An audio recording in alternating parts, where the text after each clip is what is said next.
최근 10년간 난 산불을 살펴보니 전체 65.4%가 봄철에 집중돼 있었습니다. 올해만 해도 전국에서 산불이 80여 건 발생했습니다. 산림청은 산불재난 국가위기경보를 관심에서 주의 단계로 상향한 상태입니다. 지난해 홍성 산불로 굉장히 피해가 컸습니다. 피해 면적이 1,300헥타르로 304억 피해가 났는데 이렇게 화재로 타버린 숲은 여전히 복구조차 안 된 상태입니다. 올 봄부터는 군에서 이 356헥타르 올해 조림 작업을 시작할 예정이라고 하는데요. 다만 소실된 면적이 굉장히 크기 때문에 수년간 장기적인 계획을 세워서 복구를 해야 할 것으로 보입니다. 그런데 복구까지는 아무래도 수십 년 걸릴 것으로 보이고요. 또 이 불로 31세대 이재민이 발생해서 이들이 1년간 컨테이너 생활을 하고 있습니다. 지난달에 취재진이 다시 한번 이 홍성 산불 현장에 방문해서 만난 90대 어르신이 몸이 불편한 아내와 함께 둘이 살고 있었는데 50년 넘게 살던 주택이 전소되면서 정말 사진 한 장 가지고 나오지 못했다고 합니다. 계속해서 악몽 꾸면서 트라우마에 시달리고 있는데요. 둘이서 1.5룸의 컨테이너에서 임시로 생활을 하다 보니까 너무나도 좁겠죠. 그리고 또 차양막 하나 없기 때문에 비가 오면 창문을 열어둘 경우 다 들이친다고 합니다. 한 번의 실수가 피해를 어마어마하게 만들었습니다.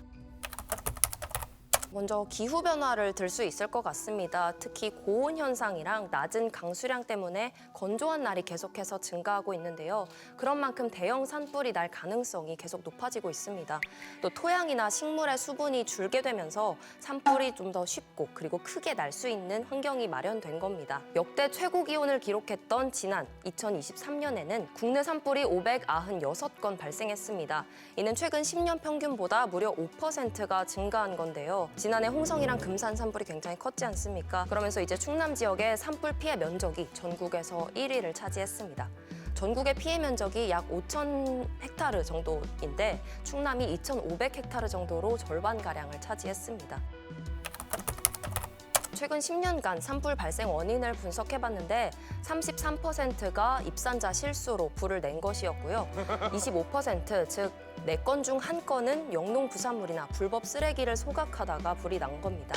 나머지는 담뱃불이나 성묘객들이 실화로 발생한 거였는데요. 지난해 충남에서 발생한 산불 78건 가운데 28건이, 그러니까 3건 중 1건이 영농 부산물, 불법 쓰레기를 소각하다가 산불이 난 겁니다. 산림 옆에 논밭에서 그냥 이렇게 태우다가 이 불씨가 강한 바람 때문에 날아가서 어느새 산불로 번져버린 겁니다. 실제로 지난해 4월 보령 청라면에서 난 산불은요, 영농 부산물을 태우다가 난 산불인데 산림 70헥타르와 시설물 12동을 태우는 등 큰 피해를 냈습니다.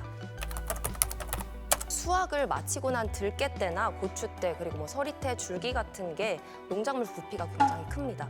그래서 이게 너무 부피가 크다 보니까 마땅히 처리하기가 쉽지 않은 겁니다. 또 농촌이 대부분 고령화가 돼 있기 때문에 이들이 이런 걸 수거해서 어딘가로 처리하기보다는 그냥 소각을 하는 걸 편하게 여기는 겁니다. 그러다 보니 불법 소각 행위가 굉장히 많고요. 실제로 취재진이 농촌에 방문을 해서 말씀을 좀 들어봤는데 이걸 산에 갖다 버릴 수도 없고 밭에다가 그냥 둘 수도 없기 때문에 몰래 밤에 안 볼 때 태우기도 한다, 이런 말씀을 하셨습니다. 농사철만 되면 가장 큰 고민거리다, 골칫덩이다, 이런 말도 함께 전해주셨습니다.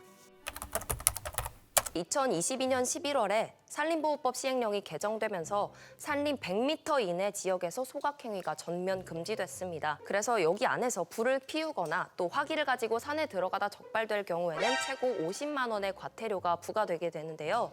만약에 산불이 날 경우 이게 과실에 해당한다면 3년 이하의 징역이나 3천만 원 이하의 벌금에 처해지게 되고요.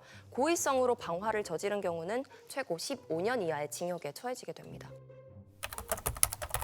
농촌진흥청이 올해부터 전국 139개 시군 농업기술센터에서 고령 농업인들을 직접 찾아가서 영농 부산물을 수거하고 이걸 파쇄해서 퇴비화하는 파쇄 지원단을 무료로 운영하고 있습니다. 논밭이나 과수원에 영농 부산물들을 쌓아놓으면 직접 이들이 찾아가서 파쇄를 하는 방식입니다. 이렇게 되면 농민들이 실수로 불을 낼 가능성도 줄일 수 있고요. 파쇄한 영농 부산물들은 퇴비화가 되기 때문에 재사용할 수 있습니다. 그리고 이 소각 과정, 만약에 불을 태울 경우 나오는 미세먼지나 환경오염 물질도 줄여서 거의 일석삼조라고 볼 수 있을 것 같습니다.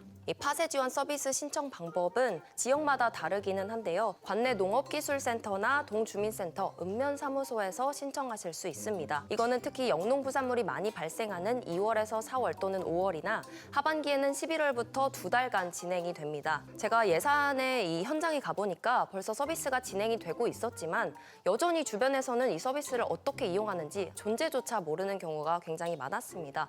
그래서 어떻게 처리해야 되냐 이렇게 이장님에게 전화가 오기도 했었는데요. 홍보가 많이 필요할 것 같은데 이 방송을 보시는 분들은 꼭 신청하시기를 바랍니다. 실제로 이용해보신 농민들은 골칫덩이가 해결됐다면서 굉장히 만족해 하셨습니다.